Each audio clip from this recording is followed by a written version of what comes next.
last lecture, we have seen about the ascending tracks. Today we are going to see about the descending tracks.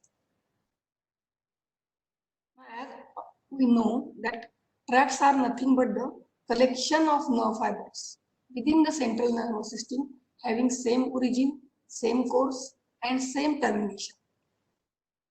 There are three types of tracks: ascending tracks, descending tracks and intersegmental tracks. All these tracks, they are present in the white column of the spinal cord. So here you can see this is the posterior white column. Am I audible? This is the posterior white column. This is anterior white column and this is lateral white column. So there are three white columns in the spinal cord, and in these three white columns there are ascending and descending tracks. They are located. In the last lecture we have seen that ascending tracks, they are located in the anterior white column, in the lateral white column as well as in the posterior white column. But remember, the descending tracks, they are located only in the lateral and anterior white column.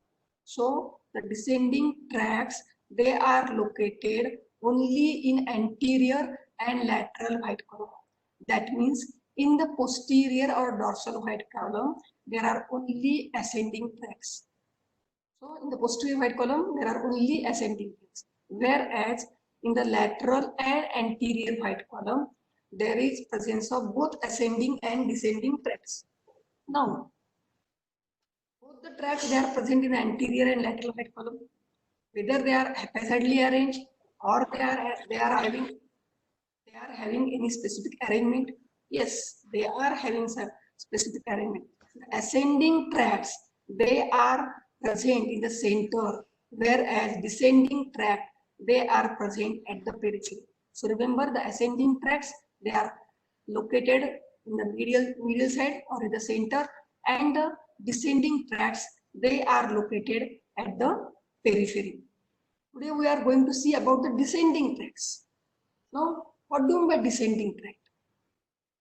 In the last lecture, we have seen that the sensory information from the peripheral part of the body is conveyed, it is carried to the central nerve, to the sensory part of the cerebral cortex. Now, what happens to this sensory information? This sensory information is interpreted, it is analyzed, it is compared with previous information, and then decision is taken, action is taken, and this action is nothing but the motor response. And this motor response is conveyed to the effector organ with the help of descending tract. So, what are descending tracts? Descending tracts are the pathways by which motor signals are sent to the effector organ to produce motor effect, and it occurs with the help of lower motor neuron. In the descending tracts, there are only two neurons. One is upper motor neuron, another is lower motor neuron. Whereas we have seen in the ascending tract, there are 2 to 4 neurons. That we are calling them as first order, second order, third order neuron. In spinocerebellar tract, there are 2 neurons. Spinothalamic tract, there are 3 neurons. In auditory pathway, there are 4 neurons. But remember, in the descending tract, each and every descending tract, there are 2 neurons. One is upper motor neuron and another is lower motor neuron. Upper motor neuron extends from the cerebral cortex to the motor neuron, which is present in the anterior gray horn of the spinal cord. Whereas lower motor neuron extends from the anterior gray horn of the spinal cord to the effector organ. So remember, in the descending tracts, there are only 2 neurons. Now, how the descending tracts, they are classified? They are classified into 2 parts, pyramidal tracts and extrapyramidal tracts. Now, what do you mean by pyramidal tracts? Here you can see this blue color is pons, and below the pons there is medulla. This one is medulla. This is the anterior median fissure. This is anterior median fissure, which is a continuation of anterior median fissure of spinal cord. On either side of anterior fissure, this is yellow color. On either side of anterior median fissure, there is elevation, which is pyramid in shape. It is called medullary pyramid. And tracts which pass through this medullary pyramid, they are called pyramidal tracts. Actually, this medullary pyramid is formed due to underlying presence of these tracts. So the tracts which pass through the medullary pyramid, which is present on either side of anterior median fissure, they are called as pyramidal tract, whereas those tracts which do not pass through the medullary pyramid, they are called as extrapyramidal tracts. Pyramidal tracts, they are of two types, corticospinal tract and corticonuclear tracts. Whereas corticospinal tracts, they are two in number, lateral corticospinal tract and anterior corticospinal tract. Whereas there are many extrapyramidal tracts, but some important extrapyramidal tracts are vestibulospinal tract, oligospinal tract, rubrospinal tract, reticulospinal tract, tectospinal tract. Now let us see about the another classification, which is according to the location of the tract. According to location, we can divide the descending tracts as tracts which are present in the anterior column and tracts which are present in the lateral column. Now this is the cross section of the spinal cord, where you can see the various important tracts. Now here on the left side, you can see this is the section showing all the motor, that means all descending tracts. So here you can see in the posterior white column, there is no descending tract, there is only ascending tract. Whereas in the lateral white column, there is presence of lateral corticospinal tract and rubrospinal tract. Whereas in the anterior white column, there is presence of anterior corticospinal tract, tectospinal tract, reticulospinal tract, and vestibulospinal tract. First, we will see about the corticospinal tract. Now, before going to corticospinal tract, we will see what are the different structures of the central nervous system that has to be crossed by this descending tract to reach the spinal cord. So, as the tract is descending, it begins from above. We will start the structure from above. So, this is the cerebral cortex. So, this is the cerebral cortex. Then this one is internal capsule. This is internal capsule. What is this internal capsule? It is a compact band of white fiber. It is a compact band of white fiber. It consists of mainly projection fiber. White fibers of cerebral cortex, they are of three types: association fibers, commissural fibers, and projection fiber. There is a complete lecture on this, but for time being, just remember that internal capsule is an example of projection fiber. So it is a compact disc of white matter through which various descending and ascending tracts they travel. It is present between thalamus and caudate nucleus medially, whereas lentiform nucleus laterally. And it has 5 parts. This is posterior limb, this bend is genu, then this is anterior limb. Below that there is sublentiform and laterolentiform part. So this is the internal capsule. Then below there is midbrain. So this is the midbrain. Here you can say, see, this is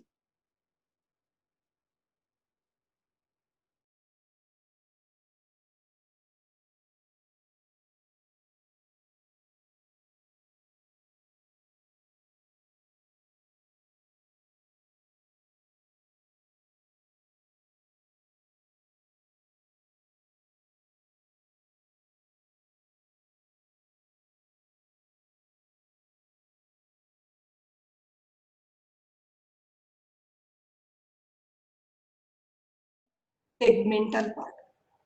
Through the basilar part, all the descending tracts they travel. All the descending tracts they pass through the basilar part of the pons, whereas all ascending tracts they pass through the tegmental part of the pons. Then below there is medulla, and below the medulla there is spinal cord. So these are the various structures through which the fibers of descending tracts has to pass. Now let us see the corticospinal tract, which is also called as pyramidal tract. So it consists of lateral corticospinal tract and anterior corticospinal tract. It is a voluntary motor pathway. It is responsible for fine, skillful, precise movements of mainly distal part of the limbs. For example, writing, typing, painting, playing piano. All these requires fine movements, and these fine movements they are controlled by the corticospinal tract. Now, from where this corticospinal tract begins, from where the fibers of this descending tract they arise. All the fibers of corticospinal tract they are coming from pyramidal cells of base. What are these pyramidal cells of base? These are the highly myelinated cells.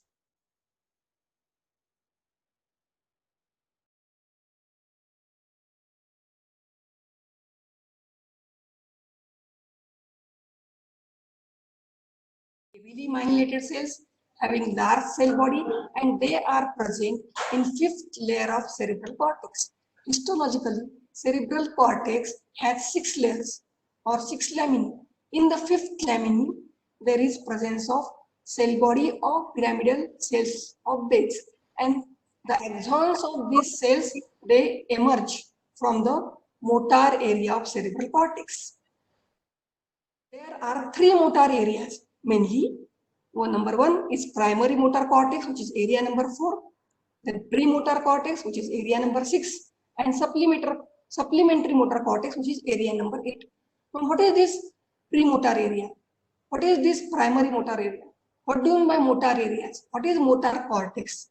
For that purpose, you should know about the superolateral surface of cerebral cortex. Now, here you can see this is the superolateral surface of cerebral cortex.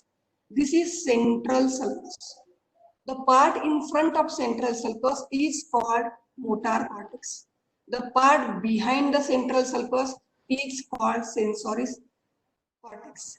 Now, today we are mainly concerned with the motor cortex. So, this red color, what is a precentral gyrus, is nothing but the primary motor cortex area number 4. Some part of premotor cortex also extends on the medial surface of cerebral cortex. So it extends slightly on the medial aspect of the cerebral cortex. This is primary motor cortex area number 4. This blue color is premotor cortex, which is area number 6.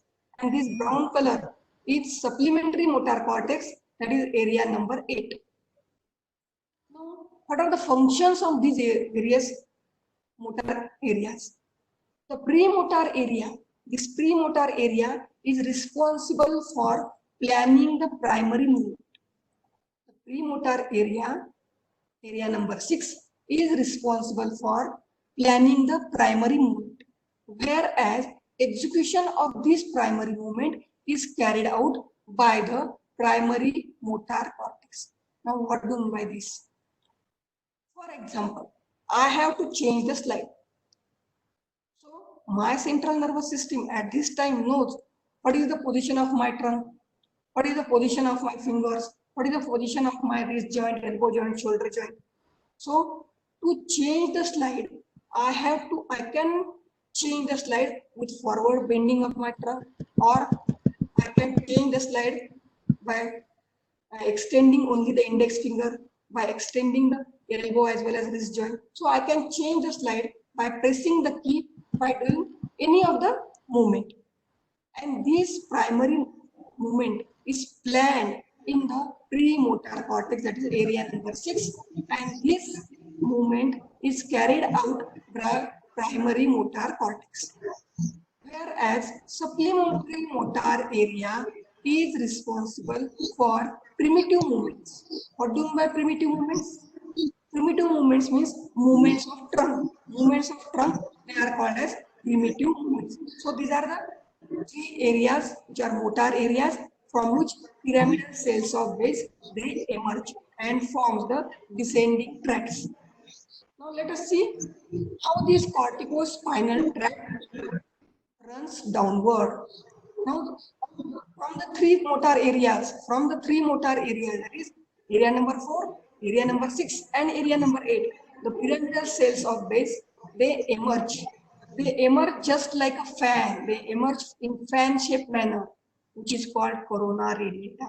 We have seen at the time of ascending tracts, that the third order neuron, which are projecting from the thalamus, they also project in fan-shaped manner over the sensory cortex. Here also, the pyramidal cells of base, they emerge from the motor cortex in fan-shaped manner, which is also called as corona radiata.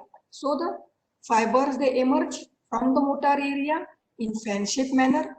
Below, they condense and pass through the posterior limb of internal capsule. From the posterior limb of internal capsule, the fibers, they enter into the midbrain. In the midbrain, they pass through the crus cerebri and it occupies the middle 3/5 of the crus cerebri. From the crus cerebri, the fibers, they enter into the pons. Now, as it is a descending tract, the fibers, they pass to the basilar part of the pons. In the basilar part of the pons, there is presence of pontine nuclei and pontocerebellar fibers. Because of these pontine nuclei and pontocerebellar fibers, the fibers of corticospinal tract, they disperse. They form a small longitudinal group and then they travel, they pass through the basilar part of the pons and enters into the medulla. Now in the medulla, they again regroup. And run medially and pass through the pyramid. This is the pyramid, site of pyramid, and pass through the pyramid, medullary pyramid. And in the lower part of the medullary pyramid, 80% fibers. In the lower part of medullary pyramid, 80% fibers, they cross to the opposite side. They cross to the opposite side and reaches the lateral white column as lateral corticospinal tract. Whereas 20% fibers, they do not cross, run directly downward and reaches the anterior white column as anterior corticospinal tract. That means in the medulla, 80% fibers undergo decussation, 80% fibers undergo crossing. This is called as pyramidal decussation or motor decussation. We have also seen sensory decussation at the time of ascending tracts. Which tracts undergo sensory decussation? Yes, the tract of Gall and tract of Broda. They form sensory decussation. The second order neurons emerging from cuneate nucleus and gracile nucleus, they form fibers. These fibers are known as internal arcuate fiber. The internal arcuate fiber, they cross to the opposite side and run upward and form medial lemniscus that we have seen at the time of ascending tracts. Here in the descending tract, pyramidal decussation occurs in the lower part of medulla. It is also known as motor decussation. Whereas 20% fibers, they do not cross. They reach in the anterior white column as anterior corticospinal tract. Now what happens afterward?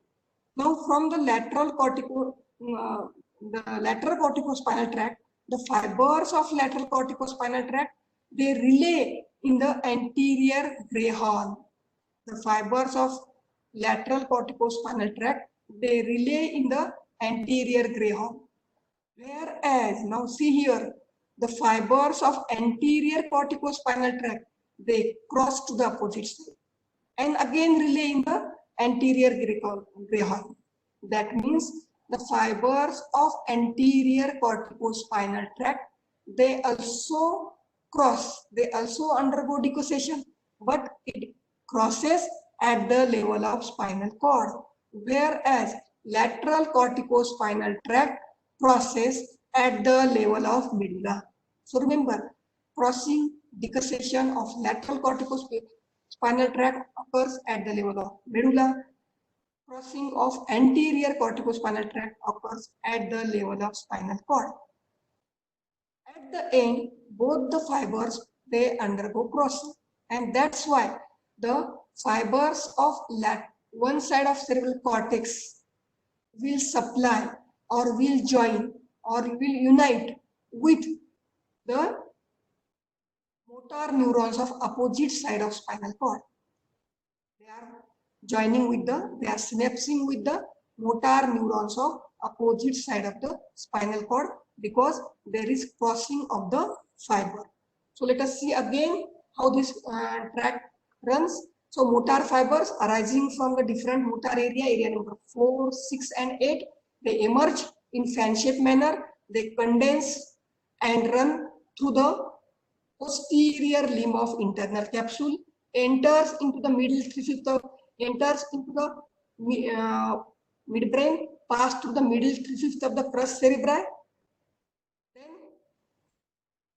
from the midbrain, they enter into the basilar part of the pons, where there is presence of pontine nuclei, corticocerebellar fibers. Hence, there is splitting, they disperse in the small longitudinal group. Here you can see they are dispersing in small longitudinal group. And this small longitudinal group, they enter into the medulla. In the medulla, they again regroup. So the fibers, they regroup in the medulla and pass through the medullary pyramid, which is present on either side of anterior median fissure. So the pyramids, they are present on either side of lecture मध्ये आवाज बंद झालाय कळतं तुला in the lower part of medulla, 80% fibers, they cross to the opposite side, which is called as pyramidal decussation, which is called as pyramidal decussation or motor decussation. Whereas 20% fibers, they do not cross and reaches the anterior white column as anterior corticospinal tract. Now here you can see what happens to the fibers of lateral and anterior corticospinal tract. The fibers of lateral corticospinal tract, the fibers, yes, any problem? Yes, the fibers of lateral corticospinal tract synapse with the motor neurons. Here in the anterior horn of gray matter, at the time of internal structure of spinal cord, we have seen that in the anterior horn of gray matter, there are alpha, beta and gamma neurons. Now here, the fibers of lateral corticospinal tract, they relay in the anterior horn and they synapse with the motor neuron. Similarly, the fibers of anterior corticospinal tract, they cross to the opposite side, they relay in the anterior horn of the gray matter of the spinal cord and synapse with the motor neuron. Which motor neuron? Alpha motor neuron and gamma motor neuron. So, thus all the corticospinal fibers connect the cerebral cortex of one side with anterior horn cells of opposite side of the spinal cord. So remember, as there is crossing, lateral corticospinal tract cross at the level of medulla, whereas anterior corticospinal tract cross at the level of spinal cord, and hence they join, they connect one side of corticospinal fibers of corticospinal tract to the other side of or opposite side of anterior horn cell. 2 to 10% fibers, they directly synapse with the alpha and gamma motor neurons without use of interneurons.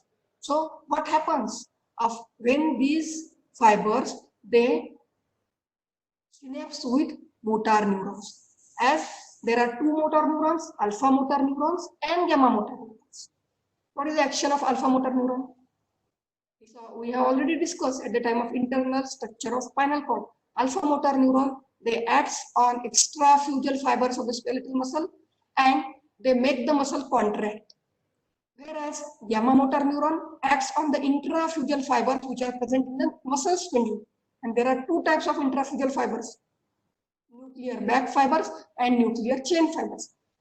These gamma motor neuron makes the muscle taut. They increase the tone of the muscle, leading to achievement of desired movement, which is nothing but the motor response. So thus the motor response is carried out in opposite half of the body because there is crossing of both the tracts.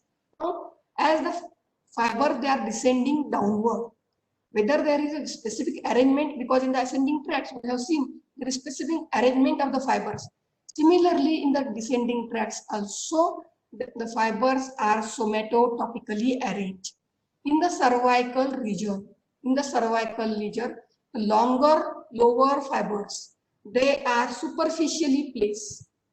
Intermediate fibers of trunk, they are centrally placed, whereas shorter fibers of upper limb, they are deeply placed. Now, as the tract is descending tract, there is termination of fibers in the cervical region, in the thoracic region, in the lumbosacral region. 55% fibers they terminate in the cervical region. 20% fibers they terminate in the thoracic region, whereas 25% fibers they relay in the lumbosacral region. What is the function of corticospinal tract? The lateral corticospinal tract controls the conscious keeled movement of distal part of the limb. It is related with skillful voluntary movement, mainly of hands and fingers, feet and toes. Means it is responsible for writing movement, drawing, painting, playing piano, typing. All these fine movements, they are controlled by lateral corticospinal tract, whereas anterior corticospinal tract controls the movements of axial musculature. What are the characteristic features of this tract? We have seen that there is a single neuron, upper motor neuron. It is arising from the cerebral cortex and reaching to the spinal cord.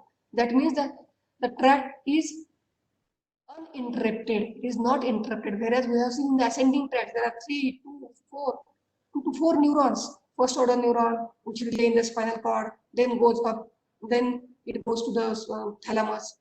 And from thalamus, third order neuron, they arise. So here there is only one neuron which arises from the cerebral cortex and reaches the spinal cord. And from the spinal cord, one neuron arises which goes to the effector organ. That means that the tract, corticospinal tract, is uninterrupted.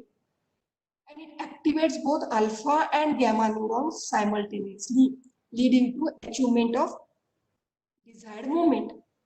Now, as the fibers of this tract, they are highly myelinated, but the myelination of the tract begins after the age of 3 and it completes at the age of puberty. What is its clinical importance? As the myelination begins after the age of 3, the voluntary control of maturation in children occurs after the age of 3.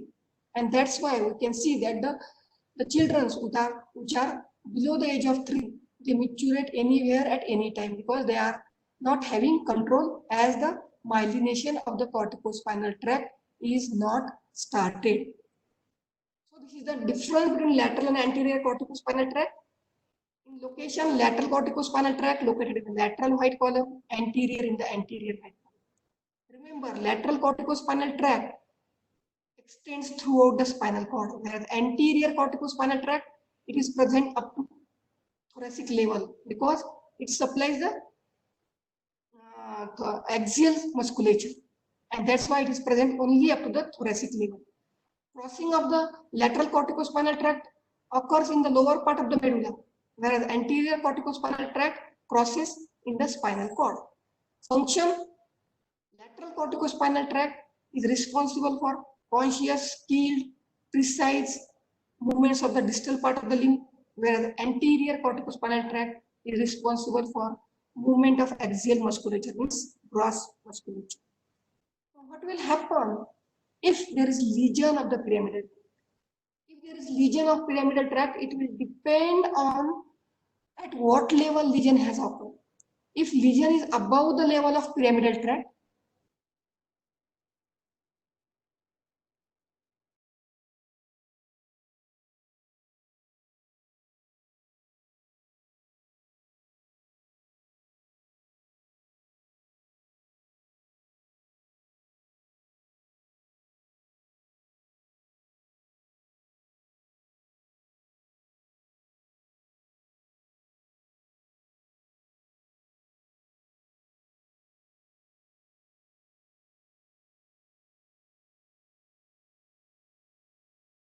region of upper motor neuron, because the tract extends from the cerebral cortex to the anterior horn cells of the spinal cord, and then to the it goes up to the skeleton. if there is lesion at this level, at any part, in this part, so there is hemiplegia on opposite half of the body. Now, what done by upper motor lesion? We are going to see upper motor lesion and lower motor lesion in detail in applied anatomy.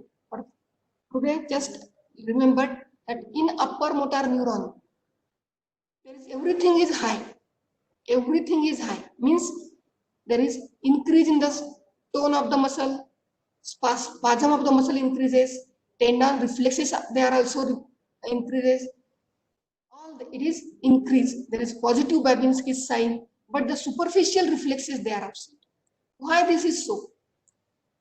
Normally, upper motor neuron they control the lower motor neuron, and when the upper motor neuron they are damaged, they lost their control over the lower motor neuron.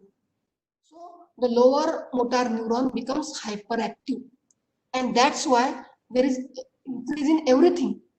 Muscle spasm, there is increase in the muscle spasm leading to spasticity. There is increase in the tone leading to hypertonia. Tendon reflexes, they are exaggerated. Babinski sign, we will discuss it. Babinski size is positive, but the superficial reflexes like abdominal reflex and cremastic reflex, they are absent. This upper motor neuron lesion commonly occurs whenever there is stroke, in multiple sclerosis, whenever there is traumatic injury to the spinal cord, and in spinal and in cerebral palsy. So here you can see in the upper motor neuron everything is high, everything is increased, whereas in the lower motor neuron everything is decreased. So there is spastic paralysis in upper motor neuron, lower motor neuron flaccid paralysis, because in upper motor neuron there is increase in the muscle spasm. Here muscle spasm is decreased. Hyperreflexia, all the reflexes they are exaggerated. Here reflexes are decreased. Muscle tone, there is hypertonicity, and there is little atrophy. It is because of disuse. The muscle is not used, and hence there is disuse atrophy. Fasciculations they are absent, and Babinski's sign is positive in upper motor neuron. Whereas the abdominal reflexes, means superficial reflexes, they are absent. Remember one thing, in upper motor neuron, area of body involved is very large, whereas in lower motor neuron, area is very small. Why? Because the only single nerve fiber, or 2 to 3 nerve fibers, they are damaged in lower motor neuron. But in the upper motor neuron, most of the fibers, sometimes entire tract may be damaged. So this is Babinski sign. And what is this Babinski sign? If we stroke the sole with the blunt object from lateral to medial side, what is the normal reflex? Normally there is flexion, or there is plantar flexion of all the toes. Whereas in Babinski's sign, when there is upper motor lesion, as there is everything is up, the thumb goes upward. There is dorsiflexion of thumb and fanning of other fingers. There is dorsiflexion of thumb and fanning of other fingers. That is called Babinski's sign, which is positive in upper motor neuron lesion. Now, this sign is also positive normally in children below the age of 3, because there is absence of myelination.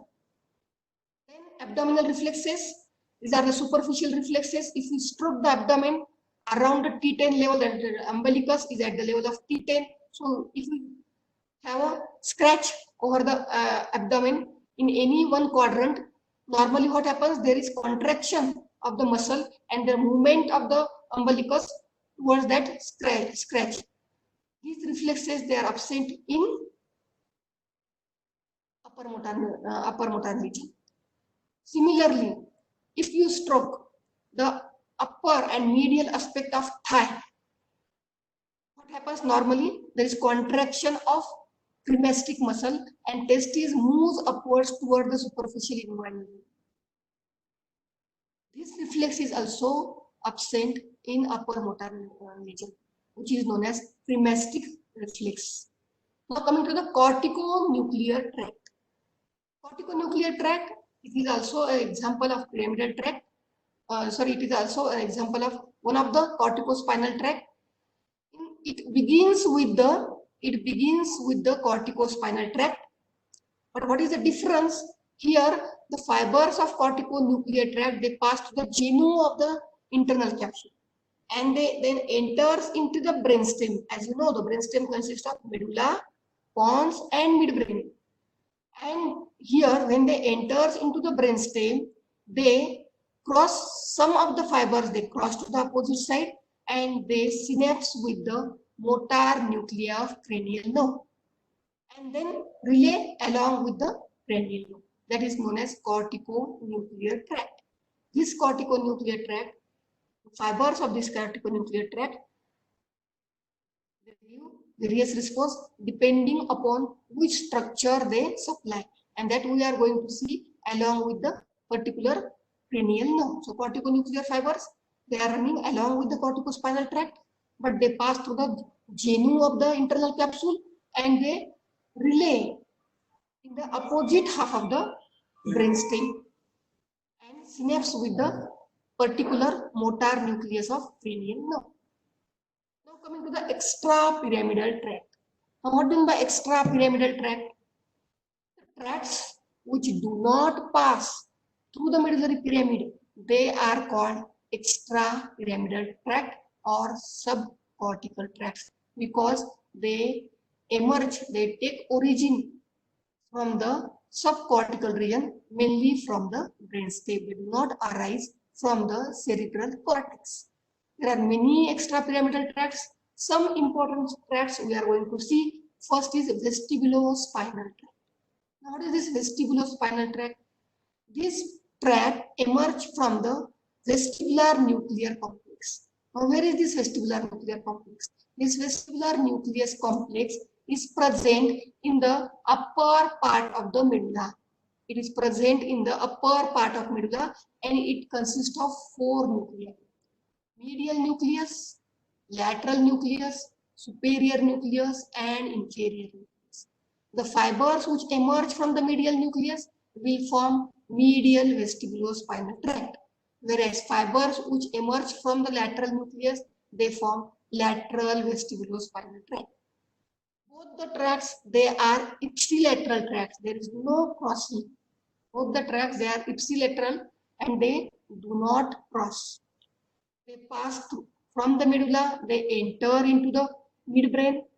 From the medulla, they enter into the spinal cord, and they occupy the anterior white column of the spinal cord. And from the anterior white column, they relay in the anterior gray horn of the spinal cord, where they synapse with the help of interneuron with alpha and gamma motor neurons. Again, the alpha and gamma motor neuron, they will act on the skeletal muscle and they produce desired movement. So here you can see the difference between lateral vestibulospinal tract and medial vestibulospinal tract. Difference is only in the origin. Lateral vestibulospinal tract begins from the lateral vestibular nuclei, medial from the medial vestibular nuclei. Both of them, they are located in the anterior white column, and function is also same. They facilitate the extensors, they increase the activity of extensors and inhibit the activity of flexors. They also help in the maintenance of balance and posture. So the lateral vestibulospinal tract and medial vestibulospinal tract, they activate the extensors and inhibit the flexors, and also helps in maintenance of balance and posture. Coming to the rubrospinal tract, it is a very important tract. Rubrospinal tract, the fibers of the rubrospinal tract, they arise from the red nucleus. Where is this red nucleus? This red nucleus is present in the tegmentum of midbrain. This is a large nucleus having diameter of 3 centimeters. It is red in color because it is highly vascular, and it also, the cytoplasm of the cells of the red nucleus, they consist of iron pigment, and that's why it is red in color. As soon as the fibers, they emerge from the red nucleus, they cross to the opposite side, There is crossing of the fibers, which is called superior tegmental decussation. From the decussation, as soon as they decussate, they run downward, enters the pons, enters the medulla, and then reaches the lateral white column of the spinal cord. So they are located in the lateral white column of spinal cord. From the lateral white column, they relay in the anterior horn. They synapse with the motor neurons of anterior horn of gray matter of spinal cord. As we know that there are two types of motor neurons, alpha motor neurons and gamma motor neurons. Alpha motor neuron acts on the extraphyseal fibers, make the muscle contract. Gamma motor neuron acts on the intraphyseal fibers of the muscle spindle, increases the tone, leading to achievement of desired movement. And thus, the rubrospinal tract, it is useful for facilitate the flexors and inhibit the extensor. It mainly facilitate the flexor muscles of upper limb. It also controls the muscle tone and synergy. That is about the rubrospinal tract, which is a crossed extrapyramidal pathway. Then coming to the reticulospinal tract. What is reticular system? Reticular system, it is an ill-defined system which consists of mixing of gray matter and white matter, and it extends throughout the brainstem. It is responsible for wakefulness, consciousness, awakeness.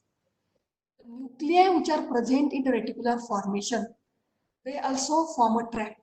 For example, the reticular nuclei of pons, they form pontine reticulospinal tract, which is also known as medial reticulospinal tract. Whereas nuclei of medulla, which are present in reticular formation, they also form a tract which is called as medullary reticulospinal tract or lateral reticulospinal tract. Remember, the medulla, we think medulla means medially. No, medulla it is called lateral reticulospinal tract because the nuclei are placed laterally.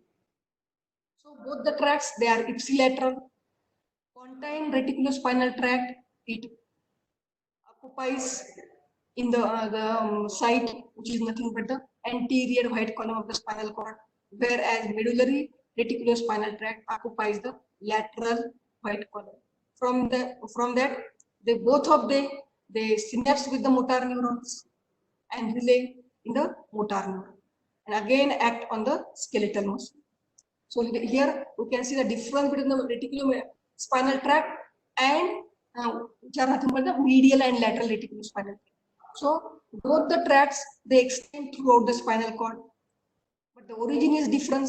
Medial or pontine reticulospinal tract, it arises from the reticular formation in pons, whereas lateral or medullary reticulospinal tract, it arises from the reticular formation in medulla. There is difference in the location also. Pontine reticulospinal tract is located in the anterior white column. Medullary reticulospinal tract is located in the lateral white column. What is the function? There is difference in the function also. Medial reticulospinal tract facilitates extensors and inhibits flexors. Lateral reticulospinal tract, the action is exactly opposite. Inhibits extensors and facilitates flexors. That is about the reticulospinal tract. Now again another important tract, that is the tectospinal tract. It is also a crossed tract. It arises from the superior colliculus. Which is present in the tectum of the midbrain. The fibers, they arise. This superior colliculus is related to visual stimuli, visual cortex. So the fibers from the superior colliculus, they emerge and they cross to the opposite side and then run forward, passes through pons, medulla, and enters into the spinal cord, where they lie in the anterior white column. From the anterior white column, again the cycle is same. The fibers, they relay in the anterior horn of the gray matter. Then they synapse with the motor neurons, which are nothing but the alpha motor neuron and gamma motor neuron. And there is a gross difference in the function of the tectospinal tract. What is the function of tectospinal tract? As the superior colliculus is related with the visual cortex, the function of tectospinal tract is It controls the movement of head and neck and upper limb, that is arm, in response to visual stimuli. What do you mean by this? If there is a flash of light on the eyes, what we will do? We keep our hand like this and we turn our head and neck towards the opposite side. This action is under the control of tectospinal tract. Now let us see what is the difference between the each extrapyramidal tracts. Here you can see the function of important extrapyramidal tract is almost same. Vestibular spinal tract is responsible for, it facilitates extensors, inhibit flexors. Rubrospinal tract, opposite action, facilitate flexors, inhibit extensors. Pontine reticulospinal tract facilitates extensors, inhibit the flexors. Medullary, again the opposite action, facilitates flexors and inhibit extensors. Whereas tectospinal tract, which is a cross tract, arises from the superior colliculus. It controls the movement of head, neck, and arm in response to visual stimuli. Now, what is the difference between the pyramidal system and extrapyramidal system? Developmentally, pyramidal tract is very new. It is a recent tract. Extrapyramidal system is old system. Myelination in the pyramidal tract starts after the age of 3. Myelination in the extrapyramidal tract occurs before birth. Onset of function occurs after the age of 2 to 3. Extrapyramidal tracts, they start functioning from birth. Pyramidal tract, they are generally monosynaptic, whereas extrapyramidal tracts, they are polysynaptic. Pyramidal tracts, they are responsible for fine, precise, skillful movement, whereas extrapyramidal tract, they are responsible for cross movement, that is known as stereotype movement, that is cross movement. Nature of the fibers of pyramidal tract, they are facilitative, they activate, whereas extrapyramidal tracts, they are facilitatory as well as inhibitory. What will happen if there is damage to the pyramidal tract? If there is damage to the pyramidal tract, it will cause spastic paralysis. Whereas if there is damage to the extrapyramidal tract, there will be chorea, athetosis, dyskinesia. Chorea means irregular tremors or irregular involuntary movement of the body, whereas dyskinesia is nothing but the slur speech. So in the pyramidal tracts as well as in extrapyramidal tracts, when the fibers, they are coming from the particular column, from the particular white column, maybe anterior or maybe lateral, they are synapsing, they are first laying in the anterior horn of gray matter, and then they are laying in the motor neurons of anterior gray horn. There are two motor neurons, alpha motor neuron, gamma motor neuron. Alpha motor neuron always act on the extraphysial fibers and they makes the muscle contract, whereas gamma motor neuron, they act on intraphysial fibers which are present in the muscle spindle. And there are two types of intraphysial fibers. One is nuclear bag fiber, another is nuclear chain fiber. As we know that nuclear bag fiber and nuclear chain fiber, they are classified according to the their configuration of the nuclei, how the nuclei are located. And these intraphysial fibers, they increase the tone, and because of that, desired movement is achieved. So this is same in each and every descending tract. So that is nothing but a lower motor, that is action of lower motor neuron, means lower motor neuron extends from the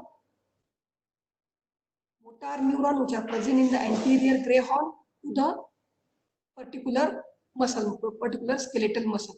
Whereas upper motor neuron extends from the cerebral cortex to the motor neuron which is present in the anterior horn of gray matter. That is all about the extrapyramidal and pyramidal tracts, which are nothing but the descending tracts.